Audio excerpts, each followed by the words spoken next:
Are you catching all those rumors out there about homeowners insurance in the market today?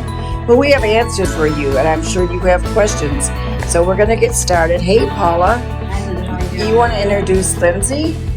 This is Lindsay. Love her. She's great. She's full of knowledge and information. Exactly what I was looking for in an insurance person. Great values, right? That's what we're after. So Lindsay's going to be part of our new Connections book, and she will be covering what things, Lindsay? What do you cover? We're going to be talking about homeowners insurance today and how to navigate this hard market cycle. Do you sell other insurances too? I do. I also sell auto, small business, life insurance, retirement products. All of it. So she covers A to Z. But today, the big question I have for everyone, which I've been fortunate to have Lindsay already answer that for me, but we're going to have her answer it for you, is what is full lace replacement insurance? Everybody has a different version of that. And I wanted to find out if it's really what it says it is.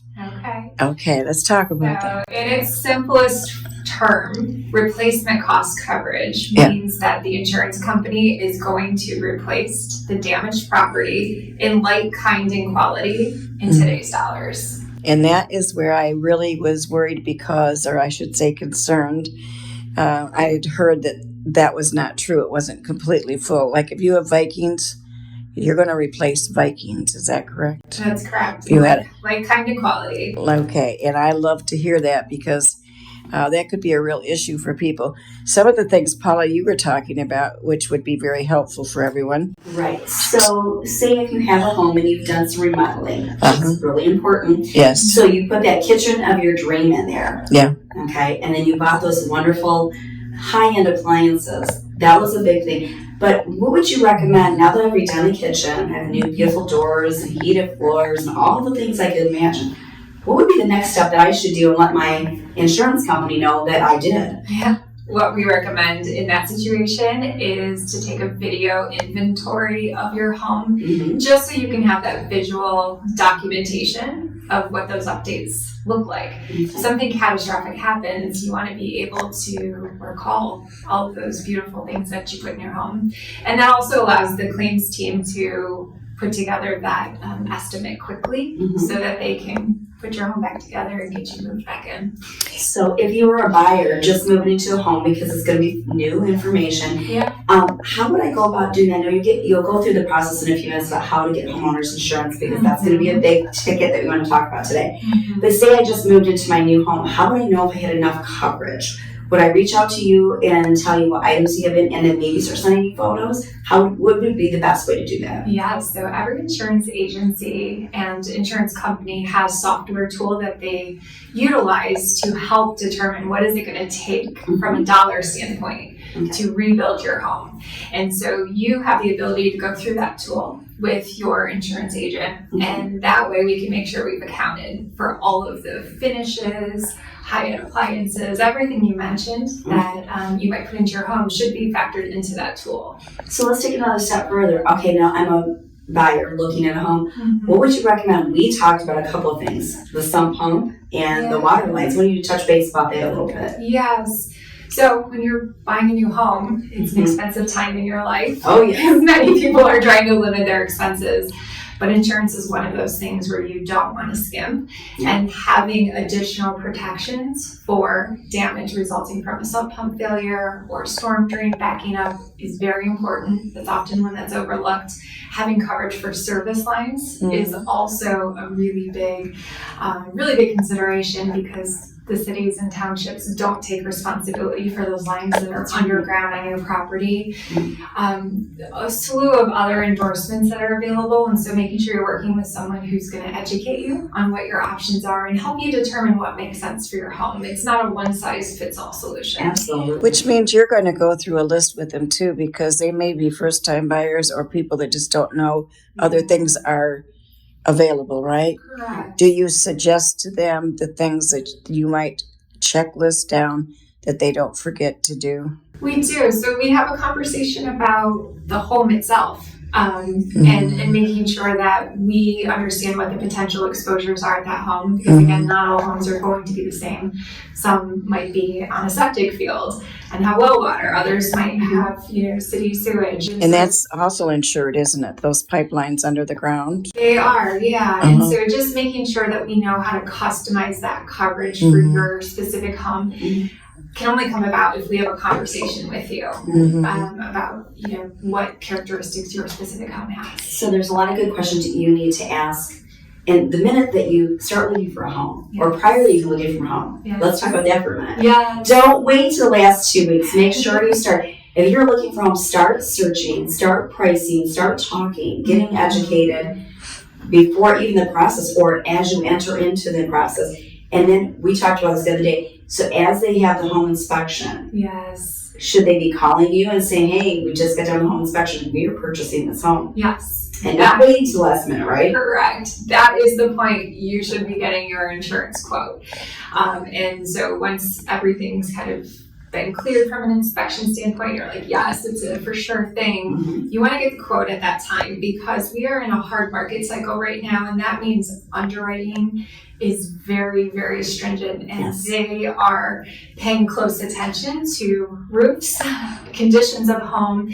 And so we want to make sure that early on in that process, as early as possible, we are alerting you to any underwriting considerations. Which means we should have a great seminar on that for buyers that's looking for homes, to be really educated in that. We had a lengthy talk about the roofs, and we're going to talk about that today. But before we do, I don't want to forget, once those photos are taken and videos, where should they be stored? How about your bank vault? Bank vault is a good place. Other people do rely on cloud storage, and that's that good. too. That's a good thing. You don't want them on a hard drive in your home. No. Because that will be useful to you if something catastrophic happens. So is that a good idea to not only like I did with my agent, I CC'd that new items, and then I also put it in my computer, and I sent it to my husband's email too, so we had it from documentation from several areas, and of course it goes up into the cloud. It's not if you want to print everything pictures out. I don't think that would be it. Videos are great. So would you say pictures or videos would be the better? I think a video makes perfect sense, because it doesn't require a lot of your time to just walk through your home with that video. And even open drawers of clothing and closets, and try to stand back, shut your eyes, and tell me everything that's in one of the rooms of your house. That's really hard to do. It's very hard to do. That's why I took videos and I took pictures, because I'm like, I wouldn't even remember. The frames for photos, so many things you wouldn't even remember. So many things. On the end table in my family room. Yeah, it's a lot when you have a full house to remember, or more than one home. It's a lot. All right, so I just wanted to make sure we didn't leave that out, because I think that's an important factor. But let's jump back to that really big subject of prices going up and why. Yes. And how they should be looking at it when they're purchasing a home. And the sellers, Paula, should be looking at it too when they're pricing their home. Absolutely. Let's talk about the roofs. Okay. So market conditions are tough right now for homeowners insurance. Truly, it doesn't matter who you're insured with. You're probably seeing increases on current homes. Even if it's a new purchase, the premium may be coming back higher than you were expecting. The reason being is claims experience in Michigan is up. So in 2023, we had a historic year for weather-related claims. Convective storms, which are severe thunderstorms with high hail, winds, tornadoes, they wreaked havoc on our state last year. And so the number of claims is up, but also the cost to make these repairs is up as inflation continues to take hold. And so what we're seeing is the insurance companies are having to make some adjustments, because they're paying out more in claims than they're collecting in premium. So premiums are going up. There are some other levers that are being pulled, including stringent underwriting on conditions of homes. Roofs are the hottest topic in our industry right now. And the condition of a roof is very important, and it can determine if you're even eligible for homeowners insurance with a particular carrier. They can cancel you, huh? They can. So they could offer you coverage initially so that you can close on the purchase of your new home. And then once they do that analysis, they might change their mind and say, hey, you know what? We're not comfortable with the condition of this roof because it will lead to future losses. So we're going to cancel this policy in 30 days. And we see that happen quite a bit in today's world. So you mentioned outbuildings as well. Yeah. So when we're talking about the underwriting guidelines, it does include detached structures. So it could be a shed, a detached garage, and if those structures are not in good condition, the entire risk can be declined. So for insurance companies, it's generally an all or nothing thing. We insure all of your structures or none of them. Which kind of is a good business plan, isn't it? I think people are going to have to, let's go to how you solve it. I think people are going to have to go to more of maintaining their home better, thinking about roofs and the length of them. Yeah. So again, what they're going to be either droning or examining people's roofs. Yeah, satellite images and photographs from manned airplanes are being used currently. And what they're really saying is they can't keep replacing a full roof for everybody and expect to maintain a business that can offer us home insurance. Correct. So, other words, there's going to have to be a whole lot more honesty. And maybe we talked about also if a roof is damaged and it's only 10 years old, or maybe some proration is going to happen.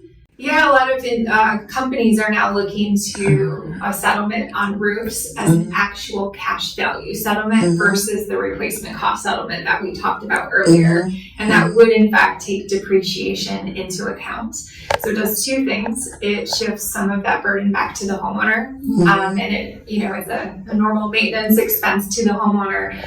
But on the other hand, it's also reducing that exposure for the insurance company. We need to have insurance, and there's only one way we're going to be able to keep it. And if it's paying for what it's meant to pay for in the first place. You also mentioned that maybe the deductibles could be a saving grace. Yeah, we're seeing a lot of changes with deductibles in our industry as well.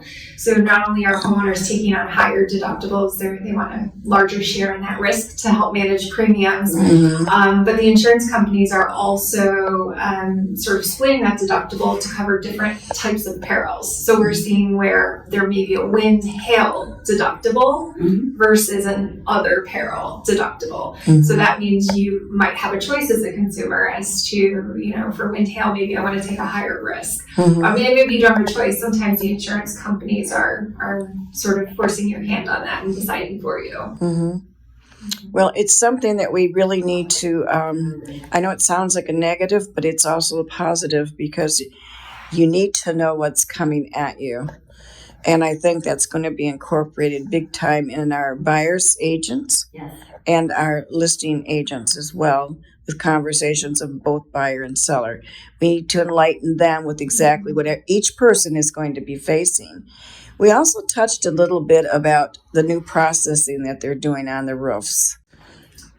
Yeah, so it's important to understand that a roof or shingle warranty does not necessarily equate to the useful life of that roof, but we do know there are measures being taken to extend the life of a roof. Yes. And when underwriters are looking at whether or not a roof meets their eligibility guidelines, it is a visual review, a visual analysis. So if there are curling or missing shingles, that's going to raise some red flags. However, if you've been proactive and you've taken some measures to extend the life of the roof. So many different ways you can go about doing that. That will, in fact, increase your chances of being eligible and remaining eligible.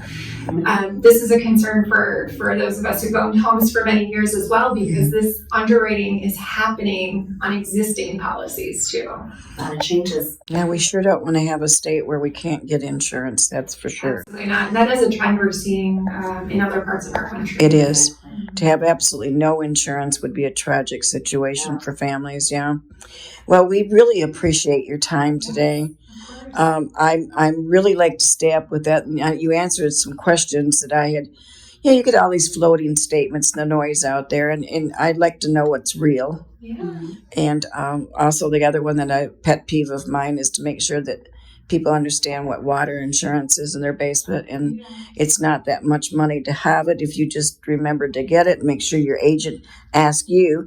I liken that to Paula. I said, as a real estate realtor, if I had to just only give them what that they asked me, I don't think I'd be doing my job. I need to tell them what they don't know as well to keep them safe. It's all about education. Yeah, it is. And the value of your agent that you have, whether they're willing to do that. Do you also call your clients yearly and go over and do a review? As a matter of fact, we do.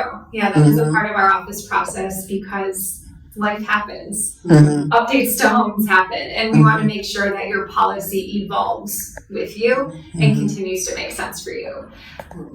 I think another one I think is really good for people to realize how much you can have additional liability insurance, an umbrella. Yes, lawsuit protections is so important in today's world, whether it's an exposure to driving your car and injuring another party or someone injuring themselves on your property. We live in a very litigious society, and just having the peace of mind that if you're ever faced with a lawsuit, your insurance company is going to be cutting that check on your behalf, and you don't have to worry about a thing. It's really important. So again, you can see it's not just this particular subject, it's everything in real estate. And our new seminar coming up, again, all things real estate, will be posted on our website, and we'll make sure that everyone knows that it's aware. And this is one of the subjects that we will be talking about so that you can have answered the questions that you may have. And we'll probably have about 10 different professionals at that seminar, because everyone has something different that they want to talk about.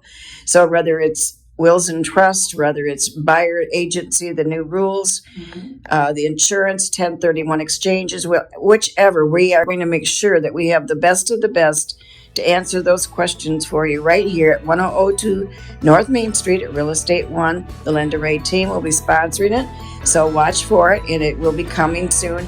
Hope to see you later, guys. Thanks. Bye-bye.